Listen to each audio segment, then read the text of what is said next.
या म्हणजे या वर्षी एकतर पाऊस खूप आधी सुरू झाला आणि आत्तापर्यंत ज्या ज्या ज्येष्ठ शेतकऱ्यांना भेटलोय, अगदी 90 वर्षाचे काही भेटले, एक दोन ठिकाणी तर 90च्या पलीकडे ज्यांची वय आहेत असे सुद्धा शेतकरी दादा भेटले आणि त्या सर्वांचं म्हणणं असं होतं की त्यांच्या आयुष्यात एवढी मोठी आपत्ती कधीही त्यांनी अनुभवली नव्हती.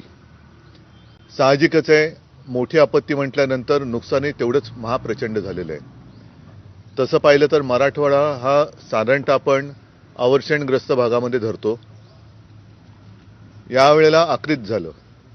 पाणी एवढ्या प्रचंड प्रमाणावरती आलं की अनेक ठिकाणी बांधारे वाहून गेले, शेत जमिनी वाहून गेल्या, इलेक्ट्रिक पोल बिल म्हणजे जमीन खरडून गेली, सगळं आयुष्य वाहून गेलं. अशा संकटात शेतकरी सापडलाय. एकतर शेतकरी अहोरात्र मेहनत करून जे काही पिकवतो त्याला योग्य भाव मिळत नाही, हमीभाव मिळत नाही. सरकार हमीभाव जाहीर करतं आणि खरेदी केंद्र फार उशिरा सुरू करतं. त्याच्यामुळे शेतकऱ्याला त्याच्या एका काय शब्द नेमका वापरायचा, कारण घर चालवावं लागतं, म्हणून मिळेल त्या भावामध्ये व्यापाऱ्यांना त्याचं पीक विकावं लागतं. मग कापूस असेल, सोयाबीन असेल, काही असेल, आणि त्याच्यानंतर मग खरेदी केंद्र सुरू होतात. यावर्षी तर हाती पीकच लागलं नाही. संपूर्ण जमीन खरडून गेली, घरदारं वाहून गेली, वह्या पुस्तकं, गुरं ढोरं सगळं, म्हणजे काही असं राहिलंच नाही.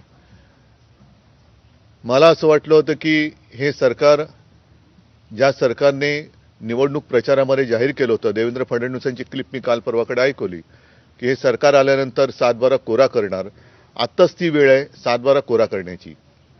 पण आता दिसते ते वेगळंच काहीतरी आहे. ते मुहूर्त शोधत बसलेत. आता मधल्या काळामध्ये एक आंदोलन उभं झालं का केलं होतं देव जाणे, पण त्यांना आता जूनचा मुहूर्त दिलाय.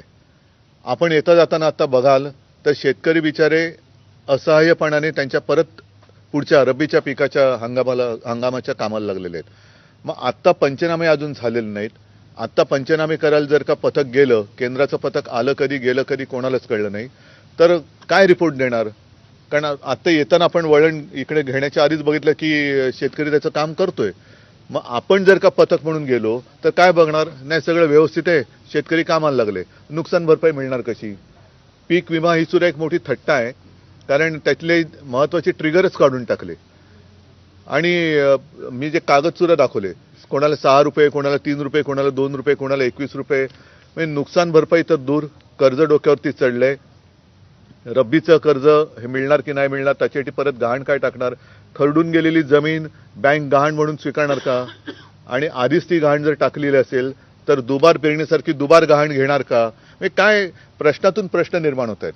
म्हणून मी ज्या वेळेला त्यांनी जूनचा मुहूर्त काढला तेव्हाच 2-3 प्रश्न विचारले होते की जूनमध्ये जर तुम्ही कर्जमुक्ती करणार असाल तर तोपर्यंत हप्ते फेडायचे की नाही फेडायचे, नवीन कर्ज मिळणार की नाही, नवीन मिळालेले कर्ज सुद्धा फेडायचं की नाही फेडायचं. कारण एका बाजूला मुख्यमंत्री सांगतात जूनमध्ये कर्जमुक्ती करणार, तर दुसऱ्या बाजूला अर्थमंत्री बोलतायत की नियमितपणाने कर्जाची तुम्हाला सगळंच फुकट पाहिजे का? तुम्ही कर्जाचे हप्ते नियमित फेडा. म्हणजे नक्की काय करायचं शेतकऱ्यांनी हे कळण्याचं झालेलं आहे. आणि जे पॅकेज जाहीर केलं, मोठं आकर्षक शब्दांमध्ये मुख्यमंत्र्यांनी पॅकेज जाहीर केलं, 31,000 साधारणतः 800 कोटीचं, आणि घोषणा करताना सांगितलं की इतिहासातलं सगळ्यात मोठं पॅकेज. हे इतिहासातली सगळ्यात मोठी थाप आहे. कारण तुम्ही साक्ष आहात, तुमच्या कॅमेऱ्याने सगळं टिपलेलं आहे. कसे शेतकरी व्यथा मांडतायत, कशा महिला आहेत, कसे आजोबा बोलतायत, कसे इतर तरुण बोलतायत, हे सगळं तुम्ही तुमच्या माध्यमातून जनतेसमोर आणलं, म्हणून मी पहिल्या प्रथम तुम्हाला सुद्धा धन्यवाद देतोय. ही वस्तुस्थिती आहे. हेच तर सांगण्याचा माझा हा प्रयत्न होता. मी काही इथे भाषण करण्यासाठी किंवा सभा घ्यायला आलो नाही. म्हणजे सरकार जे बोलतंय ते आणि जमिनीवरची वस्तुस्थिती, शेतकऱ्यांच्या व्यथा ह्या जनतेसमोर आणायला आणि सरकारचं ढोंग वेशीवर टांगायला मी हा जो काही संवाद दौरा केला तो आता 2 माझ्या बैठका राहिल्या, पण हा 4 दिवस मी त्याच्यासाठी केला. हे सगळं पाहिल्यानंतर माझ्या मनात ज्या गोष्टी आल्या ते मी बोलत आलेलो आहे. 2 गोष्टी मी शेतकऱ्यांनी सांगितल्या. पंचनामे झालेले नाहीत. म्हणजे आपले खासदार संजय जाधव त्यांच्या इकडे तर एका तहसीलदाराने सांगितलं की तुम्ही मुख्यमंत्र्यांकडे जा. कदाचित ती त्याची सुद्धा मजबुरी असेल, कारण वरनच काही आलेलं नाही. त्या आडात नाही तर पोहरात कुठून येणार. त्याच्यामुळे वरनच पैसे आले नसतील तर तहसीलदार तरी काय करणार. पण तहसीलदार जर का मगरुरीने वागत असेल तर मला वाटतं त्याला उचलून मुख्यमंत्र्यांच्याकडे न्यायला लागेल. मुख्यमंत्र्यांनी सुद्धा याच्यात लक्ष घातलं पाहिजे की तुम्ही जो काय आम आणलाय, जे काय सोंग आणलंय, हे किती बोगस आहे, हे सरकार कसं दगाबाज आहे, ह्या सरकारचं पॅकेज हे कसं नुसतं बकवास आहे, हे या दौऱ्यातनं जनतेसमोर मी आणण्याचा प्रयत्न केलेला आहे. आणि त्याच्यासाठी मी 2 कार्यक्रम सांगितले की आता जनता म्हणजे शेतकरी ह्या दगाबाज सरकारचा पंचनामा करेल.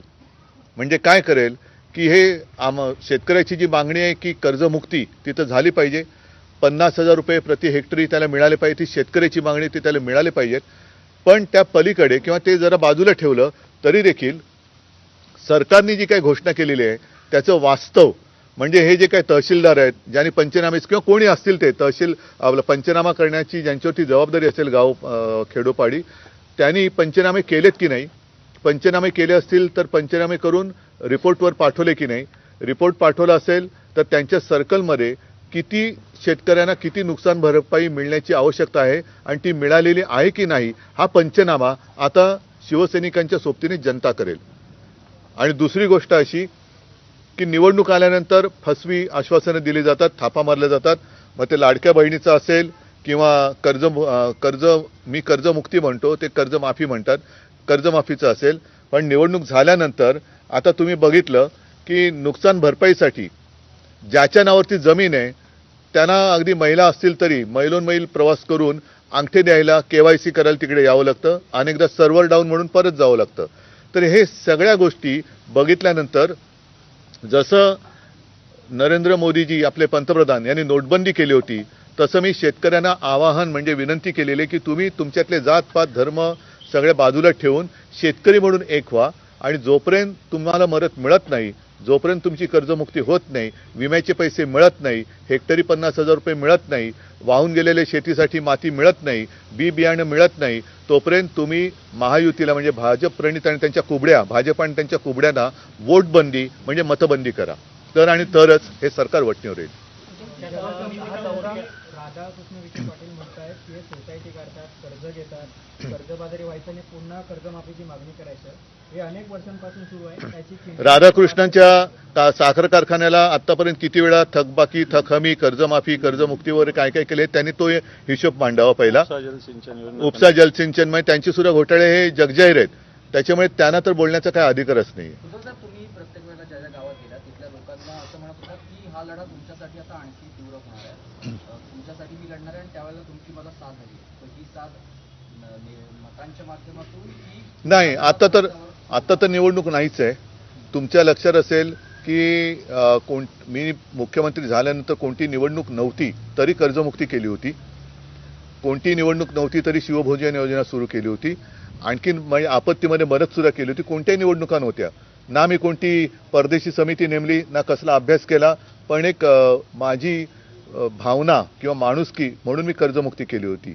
आता सुद्धा जो लढा उभारायचा आहे तो लढा ह्याची सुद्धा आठवण करून देतो की काही वर्षांपूर्वी ह्या विमा कंपन्या ज्या आहेत, आताची मला परिस्थिती कशी माहिती नाही, पण त्यावेळेला विमा कंपन्यांचे जे दलाल होते ते शेतकऱ्यांकडनं ते हप्ते मिळतात, त्याला हप्ता म्हणतात, ते घ्यायचे. आता मध्ये सरकारने 1 रुपयात पीक विमा योजना काढली होती, ती रद्द केली. आता परत परिस्थिती काय मला कल्पना नाही. पण तेव्हा यांचे एजंट हे गावोगावी फिरायचे आणि नुकसान भरपाईच्या वेळेला गायब व्हायचे आणि शेतकरी ऑफिसमध्ये जाऊ शकत नाही, कारण कोणत्या कंपनीचं कोणत्या शहरात ऑफिस आहे हे शेतकऱ्याला माहीत नव्हतं. म्हणून आम्ही ती माहिती घेऊन त्या ऑफिसवरती शहरात मुंबई आणि पुण्यात मोर्चे काढले होते आणि त्याचा परिणाम असा झाला की काही हजार शेतकऱ्यांना त्यावेळेला योग्य ती नुकसान भरपाई मिळाली होती. तर हेही आंदोलन सुरू होईल. आम्हाला जे करण्यासारखं आहे ते आम्ही सगळं करू. तुम्ही म्हटलं की एका महिन्यानंतर पुन्हा मी मराठवाड्याचा दौरा करणार आहे आणि त्यावेळी तुम्ही आंदोलन करणार आहात की काय नेमकं? नाही, आता म्हणून मी शिवसैनिक आणि शेतकऱ्यांना एक विनंती केली की तुम्ही पहिला दगाबाज सरकारचा पंचनामा करा. म्हणजे हे जे काही कार्यालय आहेत ज्यांच्या हातामध्ये पंचनामे किंवा मदत वितरण करण्याचे अधिकार आहेत त्यांच्या ऑफिसमध्ये जाऊन बसा आणि त्यांना विचारा तुम्ही पंचनामे किती लोकांचे केले, अजून केले का नाहीत, केलेत, आता केले तर काय म्हणून करणार, कसे करणार. कारण आता मी म्हटलं तसं शेतकरी पुन्हा कामाला लागलाय, तर पंचनामा कसा करणार तुम्ही. नुकसान भरपाई कशी मिळवून देणार? तर त्याचे पंचनामे म्हणजे त्याची यादी ही रोज आता त्या अधिकाऱ्यांनी त्याच्या ऑफिसच्या कार्यालयाच्या दारावरती म्हणजे बोर्डावरती लावली पाहिजे की माझ्या अखत्यारीत एवढे शेतकरी येतात, त्यांचे एवढ्याचे मी पंचनामे केलेले आहेत, एवढ्यांना एवढं नुकसान भरपाई मिळणं हे क्रमप्राप्त आहे, एवढ्या जणांचा मी रिपोर्ट पाठवलेला आहे, एवढ्याने एवढी मदत केलेली आहे. हे आता पंचनामे हे जनता करेल. उद्धवजी, तुमचा हा सगळा दौरा सुरू झाला, तुम्ही शेतकऱ्यांच्या अडीअडचणी व्यथा मांडताय. तुमचा दौरा सुरू असतानाच काही जिल्ह्यामध्ये मदत निधीचं वाटप सुरू झालं, याकडे कसं बघताय? चांगली गोष्ट आहे, पण ते जसं ठिबक सिंचन असतं तशी ठिबक मदत नकोय, कारण वाहून जाताना एकदम वाहून गेलेलं आहे. त्याच्यामुळे मदत सुद्धा एक रकमी मिळाली पाहिजे. आणि ती मदत जसं मी ते आकडेवारी तुम्हाला सांगितले ना, पेपरमध्ये चाललेली आहे, प्रति गुंठा किती रुपये. म्हणजे आज शेतमजूर जर असेल तर त्याला दिवसाला 500 रुपये प्रतिदिन मिळतात, तर हे 150 रुपये, 127 रुपये, 250 रुपये पर गुंठा अशी मदत म्हणजे अगदी थट्टा आहे. मुख्यमंत्री असं म्हणतात की काही ठिकाणी मदत पोहोचली नाही, हे त्यांनी मान्य केलं, पण ते असं म्हणतात की टप्प्याटप्प्यानं मदत पोहोचली आहे आणि उद्धव ठाकरेंच्या या सगळ्या संवाद दौऱ्याला फारसा प्रतिसाद नाहीये. ठीक आहे ना, तुम्ही बघितलेलं आहे प्रतिसाद आहे की नाही. त्यांना मुख्यमंत्र्यांना बिहारमध्ये कसं कळणार महाराष्ट्रात काय चाललंय? जे घर सोडून इतर राज्यात फिरतायत त्यांना घरातलं दुःख काय कळणार आहे? शेतकऱ्यांचं दुःख काय कळणार? शेतकरी आज टाहो फोडतोय, त्या शेतकऱ्यांकडे बघायला यांना लक्ष द्यायला वेळ नाहीये आणि इतर राज्यात फिरतायत. पहिलं महाराष्ट्र माझं घर आहे ही भावना त्यांच्या मनात नसेल तर त्यांनी याची सुद्धा थट्टा करणं याच्यासारखं मी काय म्हणेन दुर्दैवी प्रकार नाहीये. म्हणजे ही महाराष्ट्रातल्या स्वतःच्या घरातल्या शेतकऱ्यांची थट्टा आहे. तुम्ही जिथे जिथे जातात त्याच्या आदल्या दिवशी काही जणांकडे म्हणजे शेतकऱ्यांना पैसे मिळतात. आनंदाची गोष्ट आहे. मी आदळआपट करायला नाही आलो. माझा दौऱ्याचा उद्देशच हा आहे की मदत मिळालीच पाहिजे, मदत मिळालीच पाहिजे. जी कर्जमुक्ती म्हणतोय, 50,000 रुपये हेक्टरी म्हणतोय, ही तर मिळाली पाहिजे. पण तोपर्यंत आता तुम्ही होतात ना, तो एका गावाचा शेतकरी त्याच्या 40 जनावर दुभत्या म्हशी वाहून गेल्या, ते फोटो पण आहेत, पण त्याला अजून एक पैसा मिळालेला नाही. आता टप्प्याटप्प्याने म्हणजे 40 म्हशींचे टप्पे किती करणार तुम्ही? उद्धवजी, तुमचा हा सगळा दौरा सुरू असताना तर अजित पवारांच्या मुलाचा एक जमीन घोटाळा उघडकीस झाला. आता विजय वडेट्टीवार यांनी एक आरोप केलेला आहे की प्रताप सरनाईक यांनी मीरा भाईंदरमध्ये 3-4 कोटीमध्ये एक भूखंड घेतले, ज्याची बाजार मूल्य 200 कोटी. बरं, अजित पवारांच्या मुलाच्या आधी कोणाचा घोटाळा आलेला? बरोबर आहे. आता त्याच्या आधी गेल्या विधिमंडळाच्या अधिवेशनामध्ये अंबादास दानवेजींनी आणि अनिल परबांनी कोणाचे घोटाळे काढलेले? म्हणजेच काय, ही लूट आहे, देशाची लूट आहे, जनतेची लूट आहे. आणि परवा तुम्ही विचारत होता की याच्याबद्दल प्रतिक्रिया द्या. मी तुम्हाला काय म्हटलं होतं, काही होणार नाही, कारण मुख्यमंत्र्यांची हिंमत नाहीये. अमित शहा ज्याला कुबड्या म्हणाले त्या कुबड्या 2 कुबड्या घेऊन चाललेलं सरकार आहे. ह्या कुबड्या फेकण्याची आज त्यांच्यामध्ये हिंमत नाहीये. मात्र एक गोष्ट नक्की की ज्या पद्धतीने हे जमिनी लुटतायत, पैसे लुटतायत, भ्रष्टाचार करतायत, ही आपल्या देशाची लूट आहे, भारत मातेची लूट आहे. आणि दुर्दैवाने असं आहे की यावर्षी वंदे मातरमला 150 वर्ष झाली. एक जमाना असा होता की भाजपवाले बेंबीच्या देठापासून ओरडून म्हणायचे, इस देश में रहना होगा तो वंदे मातरम कहना होगा. मग मी त्यांना सांगू इच्छितो की ह्या देशाला लुटणारा, भारत मातेला लुटणाऱ्यांना वंदे मातरम म्हणण्याचा अधिकार नाही. तुम्ही भारत मातेला लुटताय, भारत मातेला लुटताय आणि वरती वंदे मातरम म्हणताय. कशी? म्हणजे मातेची लूट करताय तुम्ही, जमिनी लाटतायत, जमिनी ढापतायत, भ्रष्टाचार करतायत, ओरबडून टाकताय भारत मातेला तुम्ही आणि वरती वंदे मातरम म्हणतायत. त्याच्यामुळे भाजपवाल्यांना आणि त्यांच्या या कुबड्यांना वंदे मातरम म्हणण्याचा अधिकार नाही. अजित पवार ठिकाणी म्हणतात की या व्यवहाराशी कुठलाही माझा पुराणवेळ संबंध नाही असं सांगतात आणि दुसऱ्या दिवशी येऊन सांगतात की हा जमिनीचा व्यवहार हा रद्द केलेला आहे. मी म्हणून तुम्हाला म्हटलं ना की यातनं निष्पन्न काही होणार नाही. मोहळांचा भ्रष्टाचार असाच दाबला गेला. त्यावेळेला तर अगदी व्हिडिओ आले होते ना, पैशाच्या बॅगा घेऊन बसलेत, डान्स बारचे पुरावे दिले. अंबादासजी, तुम्ही सुद्धा रोज काय ना काहीतरी अजूनही भ्रष्टाचार काढतातच आहात. त्याच्यामुळे जे भ्रष्टाचार करणाऱ्यांना पक्षात घेऊन त्यांना राजमान्यता देत आहेत, अशा लोकांना वंदे मातरम बोलण्याचा अधिकार नाही. पण उद्धवजी, आता तुम्ही उद्धवजी, प्रश्न असा होता की सगळ्या मंत्र्यांचे, सत्ताधाऱ्यांचे घोटाळे इतके उघड होतात, आता विरोधी पक्ष म्हणून तुम्ही टीका टिप्पणी करताय, पण पुढे काय काय भूमिका असणार आहे? पुढे काय म्हणजे शेवटी लढत राहावं लागेल ना. जर का तुम्ही जसं भाजप करते की भ्रष्टाचारांना अभय देते, म्हणजे भ्रष्टाचारी जनता पार्टी असं त्याचं रूप झालंय. असे सगळेच जर का त्यांच्या भ्रष्टाचारासमोर मान तुकवायला लागले तर कसं चालणार? आज शेतकऱ्यांना मला काय गरज पडले फिरायची, पण शेतकऱ्याचा आवाज कोणीतरी उठवला पाहिजे. शेतकरी मगाशी तुम्ही आता येताना बघितलं ना, ती एक ताई तिच्या डोळ्यात पाणी होतं की मुलांच्या शिक्षणाचं आम्ही कशी फी भरू. मग मुलींना शिक्षण माफ अशी जाहीर केले, पण ते म्हणते माझ्या मुलीला फी भरायला लागते. मग हे जे वास्तव आहे ना, हे वास्तव जनतेसमोर आणण्यासाठी म्हणून मी हा दौरा केलेला आहे. तुम्ही शेतकऱ्यांशी संवाद साधत असताना स्थानिक स्वराज्य संस्थांच्या निवडणुका पण आहेत, परंतु पदाधिकाऱ्यांच्या देखील बैठका घेताय. हो, कोकणामध्ये देखील अशीच परिस्थिती आहे. कोकणामध्ये मी घेणार ना. आता जेव्हा पदाधिकाऱ्यांची तिथल्या बैठक घेईल तेव्हा तिथली माहिती घेईल. सिंधुदुर्गमध्ये राणे फॅमिलीच्या विरोधामध्ये शिंदे आणि तुमचा शिवसेना हे दोन्ही एकत्र येऊन मला मी आता गेलो की उद्या त्यांच्याशी बोलेन, काय त्याच्यातलं नेमकं काय आहे ते मला मी जाणून घेईन. पण येऊ शकतं, एकत्र येऊ शकतं. अरे हो, पण मला बोलू तर द्या ना. समजा नसेल काय आणि मी उगाच काहीतरी बोलायचं, त्याला काय अर्थ आहे? बघा, जे काय होणार आहे ते जगजाहीर होणार आहे. त्याच्यामुळे मला त्यांना भेटून नक्की काय आहे असं मी ऐकतोय, तसं अशा बऱ्याच गोष्टी कानावर येत असतात. उद्धवजी, या सगळ्या दौऱ्यादरम्यान शक्तीपीठ जो मार्ग आहे त्याला देखील लोकांचा विरोध हो. पाहायला मिळतोय. काय लोकांना शक्तीपीठ विषय मी परत वेगळा घेणार आहे. आता ह्या दौऱ्याच्या मध्ये ती सुद्धा ठिकाणं आली आणि त्याच्यामध्ये तिथल्या शेतकऱ्यांनी माझ्याकडे तक्रारी केल्या आणि मी त्यांना पूर्ण पाठिंबा दिलेला आहे. त्याच्यामुळे शक्तीपीठ हा विषय यानंतर आम्ही तो सुद्धा घेणार आहोत. तेलंगणामध्ये एक क्विंटल न्यूयॉर्कमध्ये कणखर नेतृत्व जे जवाहर मुंदानी हे निवडून आले होते, त्यांना तिकडच्या जाण होती शहराची. तसं आदित्य ठाकरे आपण पाहिलं तर मुंबईमध्ये खूप ऍक्टिव्ह आहे. मला ही बातमी आता कळली आणि नाही, मी तुम्हाला महत्वाचा प्रश्न आहे, कारण मुंबईचं महापौर आदित्य मुंबईचा महापौर होणार ह्या अफवेचा उगम कुठून झाला ही मी थोडीशी माहिती घेतली पत्रकारांकडनं.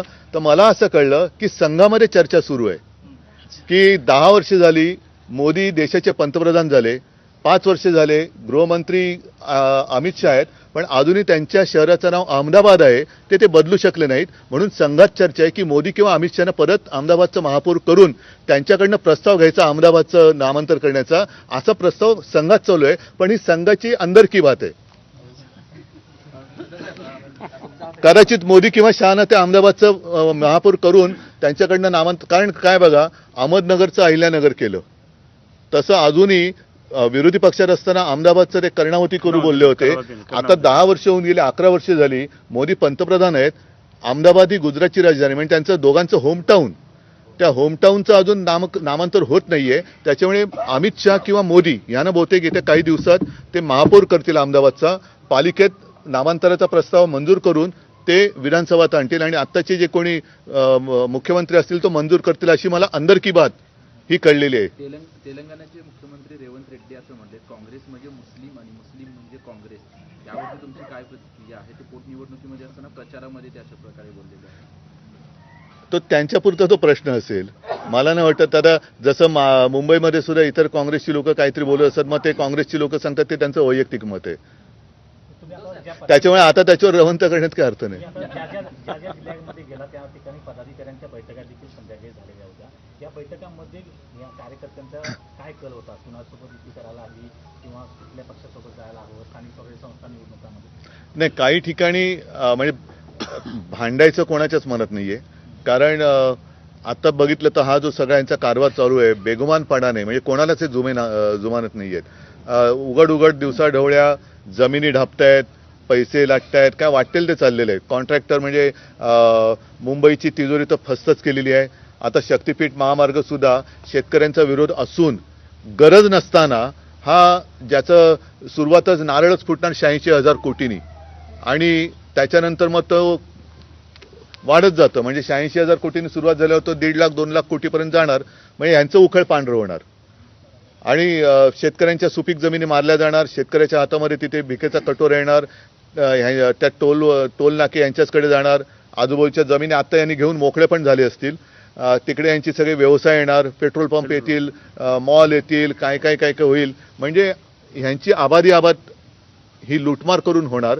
त्याच्यामुळे मला असं वाटतं सगळ्याच पक्षांनी आता शहाणं होऊन याच्या विरोधात एकत्रितपणे लढून यांना हरवलं पाहिजे. सगळीकडे दौऱ्यात फिरताना त्या ठिकाणी शेतकरी म्हणतात की तुमच्या त्यावेळेला 2 लाख रुपयाची आम्हाला मदत मिळाली होती, जेव्हा आमचं कर्ज माफ झालेलं होतं. यावर फडणवीसांना विचारलं तर त्यांनी म्हटलं उद्धवजी ॲक्सिडेंटल